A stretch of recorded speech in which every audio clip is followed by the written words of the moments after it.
ہم نے لقمان کو حکمت سے نوازا کہ وہ اللہ تعالیٰ کا شکر ادا کرے، اور یاد رکھو جو شکر ادا کرتا ہے وہ اپنے لیے ہی اللہ کی رحمتوں کا سامان کرتا ہے، اس کی رضا کا سامان کرتا ہے، اور جو انکار کرتا ہے تو اللہ تعالیٰ غنی ہے، تعریف کیا ہوا ہے، اسے کسی کی تعریف کی، کسی کی عبادت کی، کسی کے شکر کی حاجت نہیں ہے۔ پھر اس کے بعد باقاعدہ آغاز ہوتا ہے کہ جب حضرت سیدنا لقمان اپنے بیٹے کو نصیحت کرتے ہیں، پہلی نصیحت کی کہ اے بیٹے شرک نہ کرنا، بے شک شرک سب سے بڑا گناہ ہے، ظلم عظیم اسے کہا گیا۔ اس کے بعد آیت نمبر 14 میں اللہ تعالیٰ جل وعلا نے والدین کے حوالے سے ایک حکم، تاکیدی حکم بیان کیا۔ آیت نمبر 15 کہ اللہ تعالیٰ تعلیم ارشاد فرما رہا ہے کہ ماں باپ کی اطاعت اور فرما برداری کرو، لیکن اگر وہ تمہیں شرک کے راستے پر لے کر چلیں تو پھر ان کی بات کو نہ ماننا۔ آیت نمبر 16 ہم نے پچھلے جمعے پڑھی تھی کہ جس میں حضرت لقمان اپنے بیٹے سے فرماتے ہیں کہ ایک رائی کا دانہ ہی کیوں نہ ہو، وہ آسمان میں ہو زمین میں ہو، اللہ تعالیٰ اسے لے آئے گا، وہ لطیف بھی ہے، وہ خبیر بھی ہے۔ آیت نمبر 17 کا آج ہم آغاز کر رہے ہیں۔ آیت نمبر 17 میں حضرت لقمان جو اپنے بیٹے کو نصیحت فرما رہے ہیں، اس کا لب لباب کچھ اس طرح سے ہے، یا بنیا، اے میرے بیٹے، اقیم الصلاۃ۔ آیت نمبر 17 میں پہلی نصیحت ہے، اے میرے بیٹے نماز کو قائم رکھ۔ دوسری نصیحت ہے، وَأْمُرْ بِالْمَعْرُوفِ وَانْهَ عَنِ الْمُنْكَرِ، نیکی کا حکم دے اور برائی سے منع کر۔ بعض نے ان دونوں کو ایک ہی حکم مانا ہے، اور بعض نے نیکی کے حکم کو علیحدہ اور برائی سے روکنے کو علیحدہ ذکر کیا۔ اس کے بعد فرمایا وَاصْبِرْ عَلَىٰ مَا أَصَابَكَ۔ یہ اہم ترین جملہ ہے کہ جو آزمائشیں، جو تکلیفیں تجھے پہنچیں ان پر صبر کر، بے شک یہ ہمت کے کاموں میں سے ہے۔ تو اس آیت کا جو پہلا ٹکڑا ہے، یا بنیا اقم الصلاۃ، آج کی نشست میں ہم اسی ایک جملے کے اوپر غور و فکر کریں گے۔ اللہ تعالی ہمیں اس جملے کی حقیقت کا ادراک، اس کی معرفت ہمیں نصیب فرمائے، اور پھر ہمیں اس پر عمل کی توفیق عطا فرمائے۔ فرمایا کہ اے میرے بیٹے نماز کو قائم رکھ۔ یہ جو نماز کے قائم رکھنے کا سلسلہ ہے، اس کی ادائیگی کا سلسلہ ہے۔ ہم قرآن کریم میں جہاں رمضان کے روزوں کا ذکر ہوا، وہاں ایک جملہ اللہ تعالیٰ فرما رہا ہے، کتب علیکم الصیام، اے ایمان والو تم پر رمضان کے روزے فرض کیے گئے، کما کتب علی الذین من قبلکم، جیسا کہ تم سے پہلے لوگوں پر، پچھلے لوگوں پر فرض کیے گئے تھے۔ نماز کے باب میں بھی ہمیں چند ایک باتیں بہت اہم ہیں قرآن کریم کے حوالے سے ہی، جو ہمیں سمجھنے کے اور یاد رکھے جانے کے لائق ہے کہ ہم ان کو اپنی زندگی میں شامل کریں، انہیں یاد کریں اور ان کے مطابق زندگی گزارنے کی کوشش کریں۔ سورہ مائدہ کے اندر اللہ تعالیٰ جل وعلا ارشاد فرما رہا ہے، لَإِنْ أَقَمْتُمُ الصَّلَاةَ۔ اب وہ حضرت لقمان کے جو بیٹے کو نماز کے قائم کرنے کے حوالے سے نا، اس حوالے سے بڑی اہم بات ہے۔ اللہ تعالیٰ فرما رہا ہے، اے ایمان والو، لَإِنْ أَقَمْتُمُ الصَّلَاةَ وَآتَيْتُمُ الزَّكَاةَ وَآمَنْتُمْ بِرُسُلِي وَعَزَّرْتُمُوهُمْ وَأَقْرَضْتُمُ اللَّهَ قَرْضًا حَسَنًا۔ فرمایا اگر تم نے نماز قائم رکھی، اگر تم زکوٰۃ دیتے رہے، میرے رسولوں پر تم نے ایمان رکھا، اور وَعَزَّرْتُمُوهُمْ وَأَقْرَضْتُمُ اللَّهَ قَرْضًا حَسَنًا، میرے رسولوں کا جو مشن ہے، اس مشن کو پورا پہنچانے کے لیے اپنا کام کرتے رہے، اپنی ذمہ داریاں ادا کرتے رہے، اور اللہ کے دین، اس کی حمایت کے لیے، اس کی نصرت کے لیے تم قرض حسن دیتے رہے، اللہ فرما رہا ہے لَأُكَفِّرَنَّ عَنْكُمْ سَيِّئَاتِكُمْ، تو میں ضرور ضرور تمہارے گناہوں کو مٹا دوں گا، وَلَأُدْخِلَنَّكُمْ جَنَّاتٍ، اور ضرور تمہیں باغات میں داخل کروں گا جن کے نیچے سے نہریں جاری ہیں۔ یہ اللہ نے قرآن میں فرمایا۔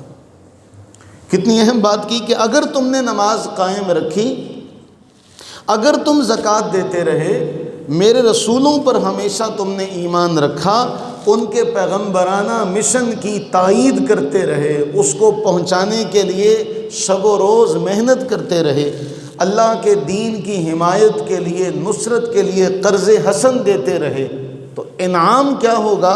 اللہ فرما رہا ہے میں تمہارے سارے گناہوں کو مٹاؤں گا، تمہیں ایسے باغات میں داخل کروں گا جن کے نیچے نہریں جاری ہیں۔ اور یہاں ایک بات بہت اہم ہے، جہاں گناہوں کے مٹانے کا ذکر ہے وہاں بھی اللہ نے تاکیدی جملہ استعمال کیا، جہاں جنت میں داخل کیے جانے کا ذکر ہے وہاں بھی تاکیدی جملہ استعمال کیا کہ ضرور تمہارے گناہوں کو بھی مٹاؤں گا اور ضرور تمہیں جنت میں داخل کروں گا۔ کرنا کیا ہے؟ نماز کو قائم رکھنا، زکوٰۃ دیتے رہنا ہے، میرے رسولوں پر ایمان رکھنا ہے، اور ان کا مشن ہے اس کی تکمیل میں لگے رہنا ہے۔ یہ کتنی اہم نصیحت ہے ہم سب کے لیے۔ آگے سورہ طٰہٰ کی ایک آیت ہے، فرمایا اننی انا اللہ لا الہ الا انا فاعبدنی واقم الصلاۃ لذکری۔ اللہ فرما رہا ہے میں ہی اللہ ہوں، میرے سوا کوئی معبود نہیں، تو پھر کیا کر؟ میری عبادت کر، میری یاد کے لیے نماز قائم رکھ، وَأَقِمِ الصَّلَاةَ لِذِكْرِي، میری یاد کے لیے کیا کر؟ نماز قائم رکھ۔ مفسرین نے اس آیت کے اس ٹکڑے کے تحت بہت حسین جملے لکھے کہ اللہ فرما رہا ہے وَأَقِمِ الصَّلَاةَ لِذِكْرِي، نماز قائم رکھو میری یاد کے لیے۔ مفسرین فرماتے ہیں کہ اللہ فرما رہا ہے کہ نماز اس لیے قائم رکھو تاکہ اس میں مجھے یاد کرو، نماز اس لیے قائم رکھو تاکہ اس میں مجھے یاد کر سکو، اور میری یاد میں اخلاص شرط ہے، اخلاص کے ساتھ، اور میری رضا کے علاوہ دوسرا کوئی اور مقصد تمہارے پیش نظر نہ ہو، ریاکاری کا دخل نہ ہو۔ اقیم الصلاۃ لذکری، اس کا ایک معنی یہ۔ دوسرا معنی یہ ہے کہ جب تم میری نماز قائم رکھو گے تو میں تمہیں یاد رکھوں گا، میری رحمت تم پر سایہ کیے رہے گی، جس طرح قرآن کریم میں فرمایا فاذکرونی اذکرکم، تم مجھے یاد کرو میں تمہارا چرچا کروں گا۔ تو اقیم الصلاۃ لذکری کا معنی یہ ہوا کہ اللہ فرما رہا اگر تم اب میری رحمت کے طلبگار ہو کہ میں تمہیں جب بھی یاد کروں، بھولتا تو کبھی نہیں، بھولنے سے تو پاک ہے، لا یضل ربی ولا ینسیٰ، نہ میرا رب کبھی بھٹکتا ہے نہ بھولتا ہے، وہ تو اپنے حبیب سے فرما رہا ہے سنقرئک فلا تنسیٰ، اے حبیب میں آپ کو ایسا پڑھاؤں گا، ہم آپ کو ایسا پڑھائیں گے کہ آپ اس کے بعد بھولیں گے نہیں۔ تو وہ رب تعالیٰ جل وعلا کہ میں جب تمہیں یاد کروں، یعنی جب بھی تمہارا ذکر ہماری بارگاہ میں ہو، جب بھی تمہارا تذکرہ ہماری بارگاہ میں ہو، وہ رحمت کے ساتھ ہو۔ تو اگر تم یہ چاہتے ہو کہ جب بھی تمہارا ذکر ہو اچھے لفظوں میں ہو، اچھے طریقے سے ہو، تو میری نماز کو قائم رکھو، واقم الصلاۃ لذکری۔ پھر سورہ انفال میں فرمایا الذین یقیمون الصلاۃ ومما رزقناہم ینفقون، وہ لوگ جو نماز قائم رکھتے ہیں اور ہمارے دیے ہوئے میں سے خرچ کرتے، فرمایا اولئک ھم المؤمنون حقا، یہی تو سچے مومن ہیں، یہی تو سچے مومن ہیں۔ اور فرمایا لہم درجات عند ربہم، اللہ کے ہاں تو ان کے بڑے بڑے درجے ہیں، بڑے درجے، ومغفرۃ، مغفرت ہے، ورزق کریم، اور اس کے لیے اللہ نے ان کے لیے رزق کریم رکھا۔ جیسے میں نے پہلے ذکر کیا کہ اللہ نے جہاں روزے کا ذکر کیا تو فرمایا تم سے پہلے لوگوں پر فرض ہوا۔ نماز کا تذکرہ ہمیں انبیاء سابقین کی بھی عبادات میں ملتا ہے، لیکن اس کی حیت کیا تھی؟ امام ابن کثیر نے تفسیر ابن کثیر میں لکھا کہ وہ موجود تو ضرور تھی، ان کی شریعت کا حصہ تھی، لیکن اس کی کیفیت کیا ہے وہ ہمیں اللہ کے نبی علیہ السلام نے بیان نہیں فرمایا۔ لیکن نماز کا تذکرہ بہرحال ہمیں ملتا ہے۔ سب سے پہلے حضرت ابراہیم علیہ السلام کی دعا، رب اجعلنی مقیم الصلاۃ، کہ اے میرے رب مجھے نماز قائم کرنے والا بنا دے، ومن ذریتی، اور میری اولاد کو بھی نماز قائم کرنے والا بنا دے۔ ابراہیم علیہ السلام نے دعا مانگی، اے اللہ مجھے اور میری اولاد کو نماز قائم رکھنے والا بنا۔ تو اس کا مطلب یہ ہوا کہ ان کی شریعت میں، شریعت ابراہیمی میں بھی نماز کا تذکرہ ہمیں ملتا ہے۔ پھر حضرت اسماعیل علیہ السلام کا جہاں ذکر ملتا ہے 16ویں پارے میں، اللہ تعالیٰ فرما رہا ہے وَاذْكُرْ فِي الْكِتَابِ اسماعیل، اے حبیب کریم صلی اللہ علیہ حبیبہ دائماً ابدا وبارک وسلم، ذکر کیجئے اسماعیل علیہ السلام کا کتاب میں۔ اور پھر اگلی آیت میں فرمایا وَكَانَ يَأْمُرُ أَهْلَهُ بِالصَّلَاةِ وَالزَّكَاةِ وَكَانَ عِندَ رَبِّهِ مَرْضِيًّا، کہ وہ اپنے گھر والوں کو نماز کا حکم دیتے تھے۔ اسماعیل علیہ السلام اپنے گھر والوں کو نماز کا حکم دیتے تھے، زکوٰۃ کا حکم دے۔ اب ان دونوں کو ملائیے، ان دونوں کو ملائیے، اس کے ساتھ قرآن کریم کی ایک اور آیت شامل کیجئے۔ اللہ فرما رہا ہے اے ایمان والو قوا انفسکم واہلیکم نارا، اے ایمان والو خود بھی آگ سے بچو، اپنے گھر والوں کو بھی آگ سے بچاؤ، اس آگ سے وقودھا الناس والحجارہ، جس کا ایندھن انسان اور پتھر ہیں، علیہا ملائکۃ غلاظ شداد، ایسے سخت فرشتے ان پر مقرر ہیں، لا یعصون اللہ ما امرہم ویفعلون ما یؤمرون، وہ اللہ کی نافرمانی نہیں کرتے اور جو حکم انہیں دیا جاتا ہے وہ اس کو پورا کرتے ہیں۔ قرآن کی آیت، اللہ فرما رہا ہے صرف اپنے بچاؤ کا سامان نہ کرو، اپنے گھر والوں کو بھی اس کے ساتھ ان کی بھی آگ سے بچاؤ کا سامان کرو۔ ابراہیم علیہ السلام دعا مانگتے ہیں اے اللہ صرف مجھے نماز قائم کرنے والا نہ بنا، میری اولاد کو بھی نماز قائم کرنے والا بنا۔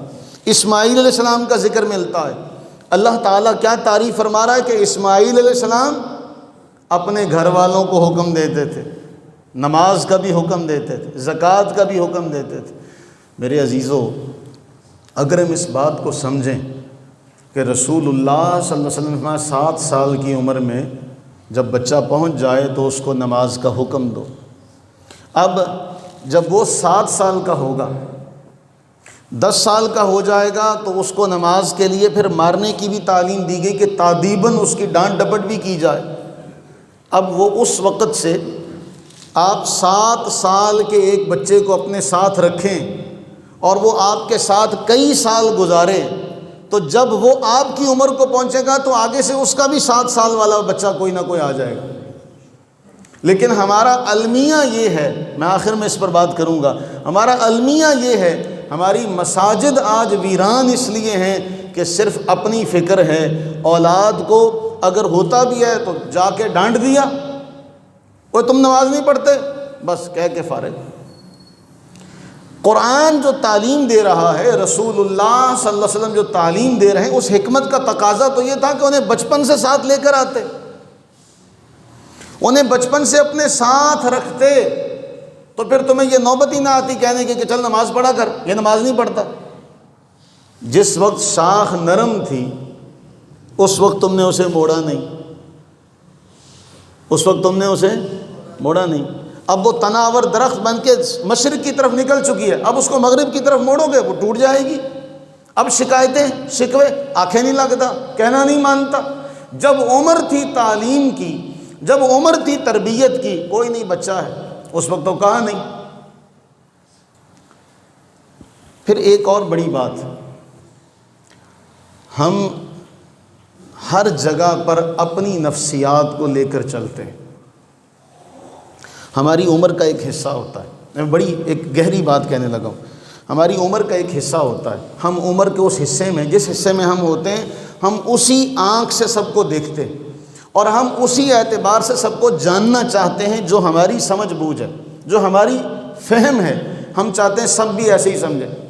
مثلاً آپ پر ایک عمر کا حصہ گزرتا ہے جب آپ کے گھر میں چھوٹے بچے ہوتے ہیں، آپ گھر میں بھی بچوں کی کلکاریاں سنتے ہیں، شور و غل سنتے ہیں، آپ مسجد میں آتے ہیں تو مسجد میں بھی کوئی بچہ آیا ہوتا ہے، ہمیں بھی کبھی کبھی اس سے نماز میں مشقت محسوس ہوتی ہے، لیکن ہم محسوس کرتے ہوئے بھی اس کو برداشت کرتے ہیں کہ کبھی زبان سے کوئی جملہ نہ نکالے، اور دعا کریں کہ یہ صبر کا پیمانہ اللہ ہمیشہ پورا رکھے، اس کو لبریز نہ ہونے دے۔ اب وہ آپ نے گھر میں بھی بچوں کی کلکاریاں سنی، ان کے چہچہانے کی، ان کے ہنسنے مسکرانے کی آواز سنی، آپ مسجد میں آ گئے، یہاں بھی اگر چند ایک بچوں کی آواز آپ کے کان میں پڑے گی تو آپ کو کوئی بھی برا محسوس ہے، خلل محسوس، آپ کے بچے ہو گئے جوان، اب گھر میں کوئی شور نہیں ہوتا، 5-10 سال کا عرصہ گزر گیا، گھر میں کوئی شور غوغا، اب آپ کے گھر میں سکون ہے، آپ کی چیزیں جہاں ہیں وہیں کی وہیں پڑی ہیں، ان کو کوئی چھیڑتا نہیں ہے۔ اب آپ نماز پڑھنے آئے، کہیں بچے کی آواز آ گئی تو آپ نے نماز سلام پھیرتے ہی ان بچوں کے اوپر برسنا شروع کر دیا۔ کیوں؟ آپ کا اپنا ماحول جو ہے وہ سکون والا، آپ چاہتے ہیں باقی بھی اس طرح ہو۔ پھر آپ کی عمر میں ایک اور فیز آتا ہے جب آپ کے پوتے پوتیاں نواسے نواسیاں ہو جاتے ہیں، لیکن اس بچوں کے جوان ہونے کے بعد سے اگلی نسل کے آنے تک کا جو ٹائم پیریڈ ہوتا ہے، اس میں آپ کی طبیعت جو ہوتی ہے وہ اس میں وہ تلاطم انگیزی نہیں ہوتی، اس میں وہ موجوں کی روانی نہیں ہوتی، تو آپ چاہتے ہیں سکون ماحول ہو۔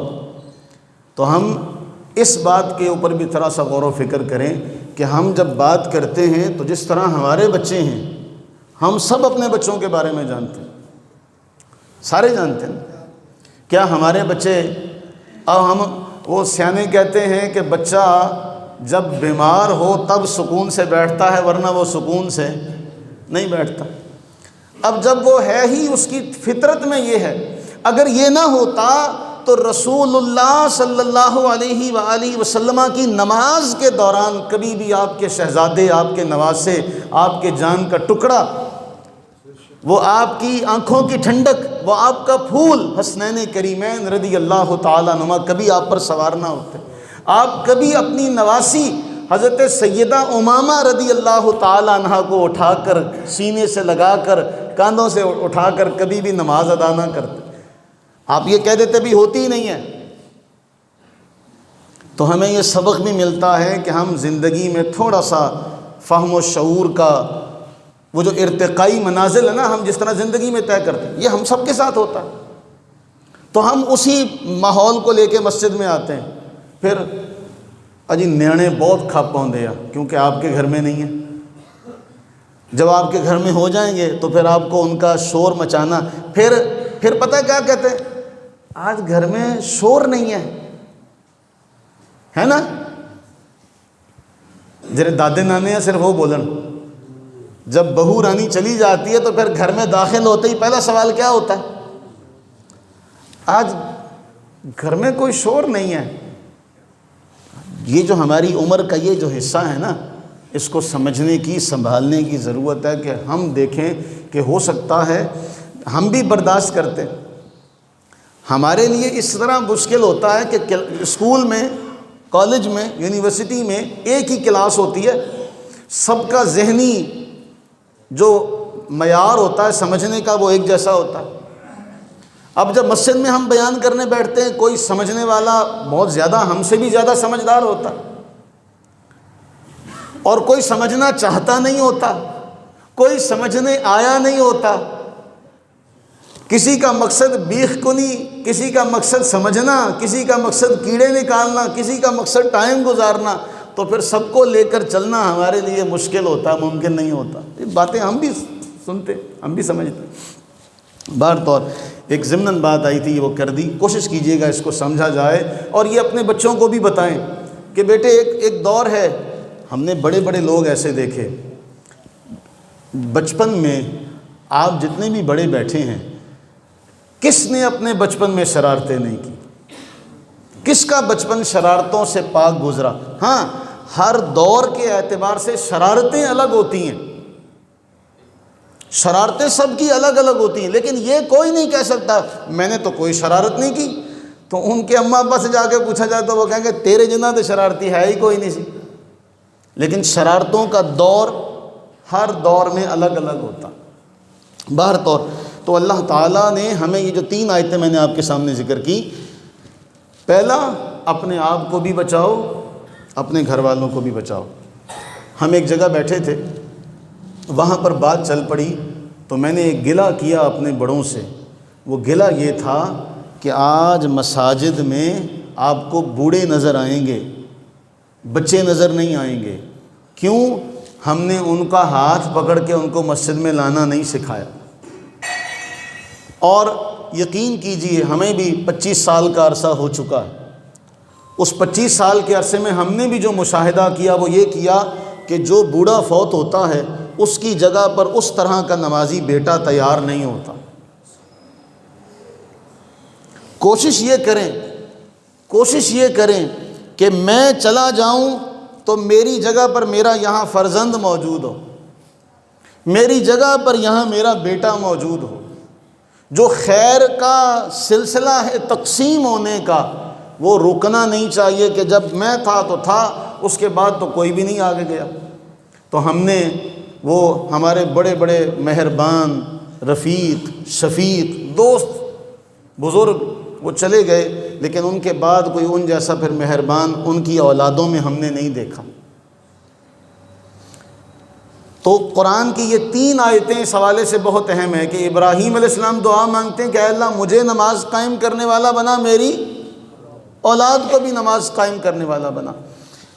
اور قرآن کہتا ہے اپنے آپ کو بھی بچاؤ، اپنے گھر والوں کو بھی بچاؤ۔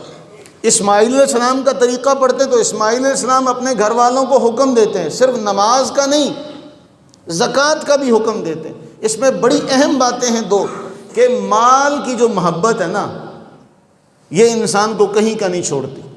یہ جو مال کی محبت ہے، ہمارے ایک دوست مہربان وہ ہمیں کل بتا رہے تھے کہ ہماری جو نئی نسل ہے نا، اس میں شکر، قناعت، صبر ان جیسی چیزیں نہیں ہیں۔ بنیادی طور پہ یہ جو خارجی عوامل ہیں، ان کا بہت بڑا اثر پڑتا ہے۔ خارجی عوامل سے مراد کیا ہے؟ میں ایک دنیا داری کی مثال دے دیتا ہوں۔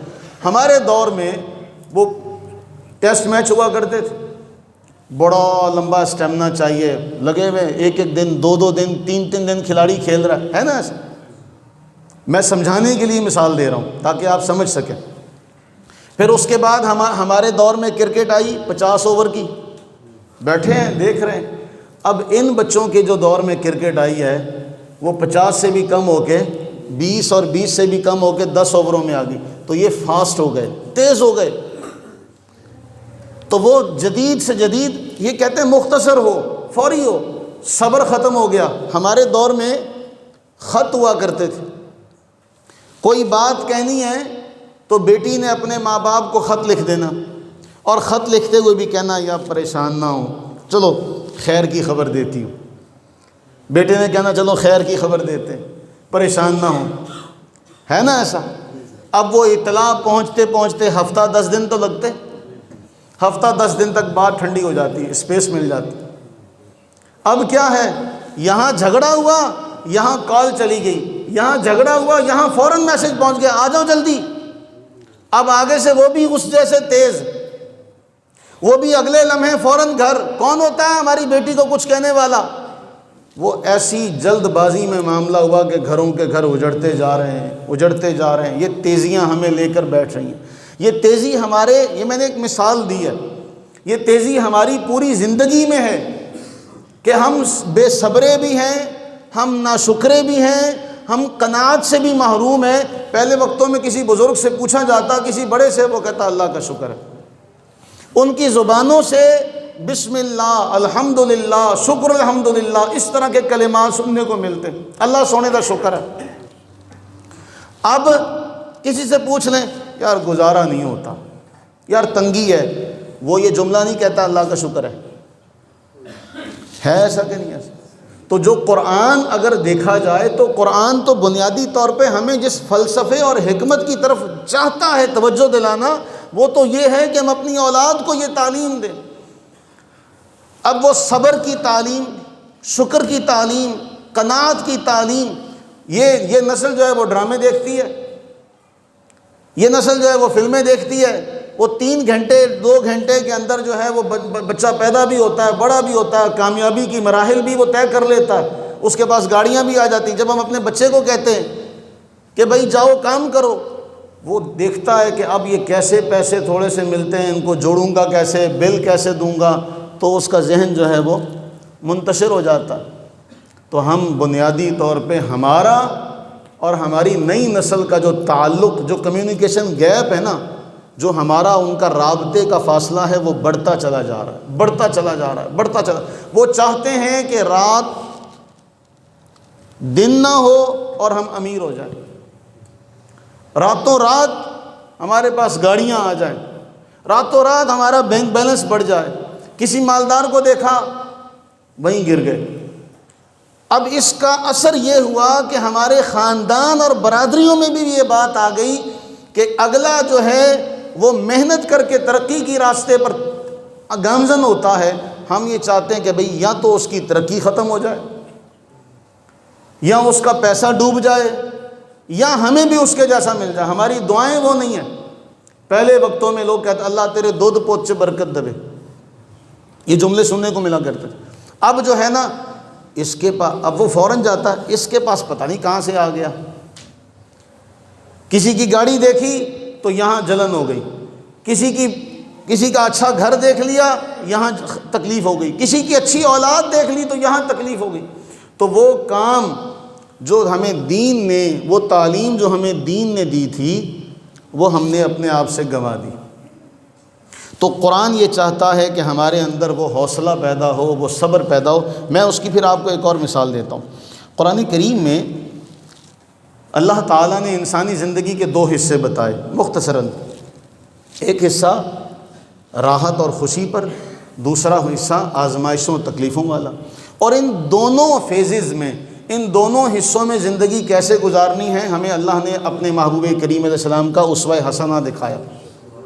قرآن ہمیں تعلیم کیا دیتا، اسی سے ملائیے کہ حضرت لقمان اپنے بیٹے کو کہتے ہیں اے میرے عزیز بیٹے اقیم الصلاۃ، نماز قائم رکھنا۔ اللہ تعالیٰ قرآن میں فرما رہا ہے اے ایمان والو استعینوا بالصبر والصلاۃ، مدد مانگو، مدد حاصل کرو نماز سے، صبر سے، اس لیے انہا لکبیرۃ، یہ ضرور بھاری ہے، یہ آسان کام نہیں ہے۔ صبر سے مدد لینا، نماز سے مدد لینا آسان کام نہیں ہے۔ فرمایا یہ تو بھاری ہے، ہاں خشوع اور خضوع کرنے والوں پر بھاری نہیں ہے۔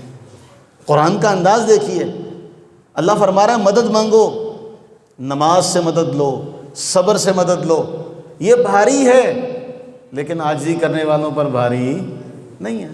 تو ہم کیا کرتے ہیں، ہم یہ جو قرآن ہمیں جس طرف توجہ دلا رہا ہے، ہماری اس طرف توجہ نہیں ہے۔